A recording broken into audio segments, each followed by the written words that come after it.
ಕೆಲವೊಮ್ಮೆ ಮಾತ್ರ ದರ್ಶನ ನೀಡುವಂತಹ ಹಾಸನಾಂಬೆಯ ದರ್ಶನೋತ್ಸವಕ್ಕೆ ತೆರೆ ಬಿದ್ದಿದೆ. ಸಾರ್ವಜನಿಕರ ದರ್ಶನ ಅಂತ್ಯವಾಗಿದ್ದು ನಾಳೆ ಮಧ್ಯಾಹ್ನ ದೇವಿಯ ಗರ್ಭಗುಡಿ ಬಾಗಿಲು ಬಂದ್ ಆಗಲಿದೆ. ಕಳೆದ 14 ದಿನಗಳಿಂದ ಹಾಸನಾಂಬೆ ಸನ್ನಿಧಿಗೆ ಭಕ್ತ ಸಾಗರವೇ ಹರಿದು ಬರ್ತಿತ್ತು.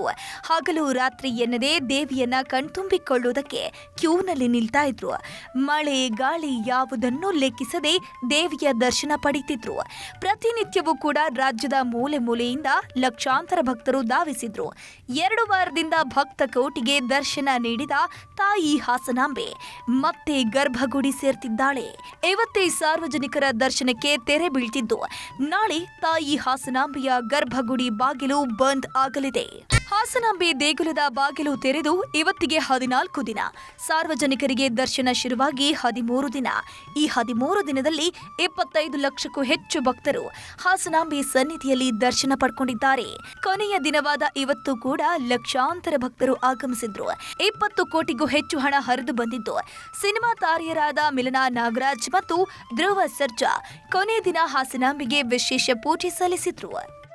ನಾನು ಚಿಕ್ಕ ಹುಡುಗಿಯಿಂದ ನನಗೆ ಬಂದಿರೋದು ಜ್ಞಾಪಕ ಇದೆ. ತುಂಬ ಸಿಂಪಲ್ ಆಗಿದ್ದಾಗಿಂದ ಇವಾಗಿನವರೆಗೂ ಅಂದರೆ ಇದ್ರ ಬೆಳವಣಿಗೆ ನೋಡಿದ್ರೆ ಭಾಳಷ್ಟು ಖುಷಿಯಾಗುತ್ತೆ. ಭಾಳಷ್ಟು ಜನರಿಗೆ ನಂಬಿಕೆ ಇದೆ. ಹಾಗೆ ಹಾಸನಾಂಬೆ ಒಳ್ಳೇದು ಮಾಡ್ತಾಳೆ ಅಂತ ನಾವೆಲ್ಲ ನಂಬಿದ್ದೀವಿ. ನನಗೂ ಕೂಡ ಹಾಗೆ ಒಳ್ಳೆಯದಾಗಿದೆ. ನನ್ನ ಹುಟ್ಟೂರು ಹೆಮ್ಮೆ ಆಗುತ್ತೆ, ಖುಷಿಯಾಗುತ್ತೆ ಸರ್. ಯಾಕೆಂದರೆ ಇದೊಂದು ಹಬ್ಬದ ವಾತಾವರಣದಲ್ಲಿ ಒಂದು ದರ್ಶನ ಮಾಡಿದರೆ ತುಂಬ ಒಳ್ಳೆಯದು ಅನ್ನೋ ಒಂದು ನಂಬಿಕೆ ಕೂಡ ಇದೆ ಎಲ್ಲರಿಗೂ. ಸೊ ಹಾಗಾಗಿ ತುಂಬ ಖುಷಿ ಆಗ್ತಿದೆ. ಎಷ್ಟು 28 ಹತ್ತಿರ 30 ಲಕ್ಷದವರೆಗೂ ಎಲ್ಲ ಕಡೆಯಿಂದ ಇಡೀ ಕರ್ನಾಟಕದಾದ್ಯಂತ ಜನ ಬಂದಿರೋದು ಭಾಳ ಖುಷಿ ಸರ್. ಈ ಸನ್ನಿಧಿಯಲ್ಲಿ ನಿಂತ್ಕೊಂಡಾಗ ತುಂಬಾ ಒಂದು ಪಾಸಿಟಿವ್ ವೈಬ್ಸ್ ಇತ್ತು. ತುಂಬ ಇತಿಹಾಸ ಇರುವಂಥ ಒಂದು ಪುಣ್ಯಕ್ಷೇತ್ರ ಇದು. ತಾಯಿ ಕೃಪೆ ಎಲ್ಲರ ಮೇಲೂ ಇರಲಿ. ಇವತ್ತು ನಾನು ನಮ್ಮ ತಂದೆ ಮತ್ತು ಫ್ರೆಂಡ್ಸ್ ಒಟ್ಟಿಗೆ ಬಂದಿದ್ದೆ ಸರ್. ಅದೇ ತುಂಬ ಆರ್ಗನೈಸ್ಡ್ ಆಗಿದೆ, ಎಲ್ರಿಗೂ ಅನುಕೂಲ ಆಗಂಗಿದೆ. ಸೊ ಖುಷಿ ಆಯಿತು. ಈ ಬಾರಿಯ ಹಾಸನಾಂಬೆ ಉತ್ಸವವನ್ನ ಜಿಲ್ಲಾಡಳಿತವು ಅಚ್ಚುಕಟ್ಟಾಗಿ ನೆರವೇರಿಸಿದೆ. ಎಲ್ಲೂ ಕೂಡ ಸಣ್ಣದೊಂದು ತೊಂದರೆಯೂ ಆಗಿಲ್ಲ. 3ನೇ ಬಾರಿಗೆ ಹಾಸನಾಂಬೆ ಸನ್ನಿಧಿಗೆ ಆಗಮಿಸಿದ ಮುಜರಾಯಿ ಸಚಿವ ರಾಮಲಿಂಗಾರೆಡ್ಡಿ ತಾಯಿಯ ದರ್ಶನ ಪಡ್ಕೊಂಡ್ರು. ಎಷ್ಟು ದಿನ ಅನಾನುಕೂಲ ಆಗದಂತೆ ಶ್ರಮ ವಹಿಸಿದ ಪ್ರತಿಯೊಂದು ಸಿಬ್ಬಂದಿ ಮತ್ತು ಅಧಿಕಾರಿಗಳಿಗೂ ಸಚಿವರು ಧನ್ಯವಾದ ತಿಳಿಸಿದ್ರು. ವಿಶೇಷವಾಗಿ ಈ ವರ್ಷ ಹೆಚ್ಚು ಜನ ಆದರೂ ಕೂಡ ಯಾರಿಗೂ ಕೂಡ ಸಮಸ್ಯೆ ಆಗೋ ರೀತಿಯಲ್ಲಿ ಉತ್ಸವ ಜರುಗಿರ್ತಕ್ಕಂಥದ್ದು ಭಾಳ ಸಂತೋಷ ಅಂತ ನಾನು ಈ ಸಂದರ್ಭದಲ್ಲಿ ಮತ್ತು ಎಲ್ಲರ ಪರವಾಗಿ ನಾನು ಇವರಿಗೆಲ್ಲರಿಗೂ ವಿಶೇಷ ಅಭಿನಂದನೆ ಸಲ್ಲಿಸ್ತೇನೆ. ಮತ್ತು ಇವ್ರ ಜೊತೆಗೆ ನೂರಾರು ಜನ ಅಲ್ಲ, ಸಾವಿರಾರು ಜನ ಎಲ್ಲರೂ ಕೂಡ ಸಹಕಾರ ಕೊಟ್ಟಿದ್ದಾರೆ. ಅದೇ ರೀತಿ ಜನ ಕೂಡ ಹೆಚ್ಚು ಈ ಸಲ ಸಹಕಾರ ಕೊಟ್ಟಿದ್ದಾರೆ.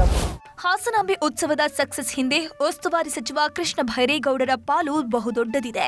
ಪ್ರತಿದಿನವೂ ಎಲ್ಲಾ ಮಾಹಿತಿ ಪಡೆಯುತ್ತಿದ್ದ ಕೃಷ್ಣ ಭೈರೇಗೌಡರು ಖುದ್ದು ತಾವೇ ಪರಿಶೀಲನೆ ಮಾಡ್ತಿದ್ರು. ಎಷ್ಟು ಅಚ್ಚುಕಟ್ಟಾಗಿ ಉತ್ಸವ ನಡೆದಿದೆ ಅಂದ್ರೆ ಅದಕ್ಕೆ ಪ್ರಮುಖ ಕಾರಣ ಕೃಷ್ಣ ಭೈರೇಗೌಡ. ವಿವಿಐಪಿ ದರ್ಶನಕ್ಕೆ ಬ್ರೇಕ್ ಹಾಕಿ ಸಾರ್ವಜನಿಕ ದರ್ಶನಕ್ಕೆ ಹೆಚ್ಚು ಒತ್ತು ಕೊಟ್ಟ ಕಾರಣದಿಂದಾಗಿ ಸಾರ್ವಜನಿಕರು ಕೂಡ ತುಂಬಾ ಮೆಚ್ಚುಗೆ ವ್ಯಕ್ತಪಡಿಸಿದ್ದಾರೆ.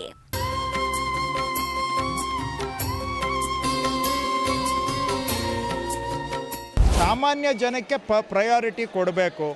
ಹೋದ ವರ್ಷ ಎಲ್ಲರದು ಗಮನ, ಇಡೀ ಆಡಳಿತ ಗಮನ, ಇಡೀ ವ್ಯವಸ್ಥೆಯ ಗಮನ VIP ಕಡೆಗೆ, ಬರೀ VIP ಸೀಮಿತ ಆಗಿಬಿಟ್ಟಿತ್ತು ಹಾಸನಾಂಬ ದರ್ಶನ.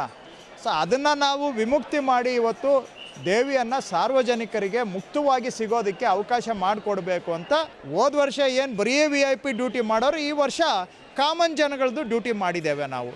ಅದರಿಂದ ಮೇಜರ್ ಬದಲಾವಣೆ ಆಗಿದ್ದು ಅದೇನೆ. ತಾಯಿ ಹಾಸನಾಂಬೆಗೆ ಇಂದು ಸಂಜೆಯಿಂದಲೇ ವಿಶೇಷ ಪೂಜಾ ಕೈಂಕರ್ಯಗಳು ನಡೆಯುತ್ತಿವೆ. ನಾಳೆ ಬೆಳಗ್ಗೆವರೆಗೂ ಹಾಸನಾಂಬೆ ಮತ್ತು ಸಿದ್ದೇಶ್ವರರ ಜಾತ್ರೆ ನಡೆಯಲಿದ್ದು ಸಾವಿರಾರು ಜನರು ಭಾಗಿಯಾಗ್ತಾರೆ. ನಾಳೆ ಮಧ್ಯಾಹ್ನ 12 ಗಂಟೆಗೆ ಗಣ್ಯರ ಸಮ್ಮುಖದಲ್ಲಿ ಕೊನೆ ಪೂಜೆ ನಡೆಸಿ ತಾಯಿಯ ಗರ್ಭಗುಡಿ ಬಂದ್ ಮಾಡಲಾಗುತ್ತೆ. ಒಟ್ನಲ್ಲಿ 13 ದಿನಗಳ ಕಾಲ ತಾಯಿಯ ದರ್ಶನ ಪಡೆದ ಭಕ್ತರು ಪುನೀತರಾಗಿದ್ದಂತೂ ಸುಳ್ಳಲ್ಲ. ಕೃಷ್ಣ ಹೆಬ್ಬೇಡು, ನ್ಯೂಸ್ 18 ಹಾಸನ.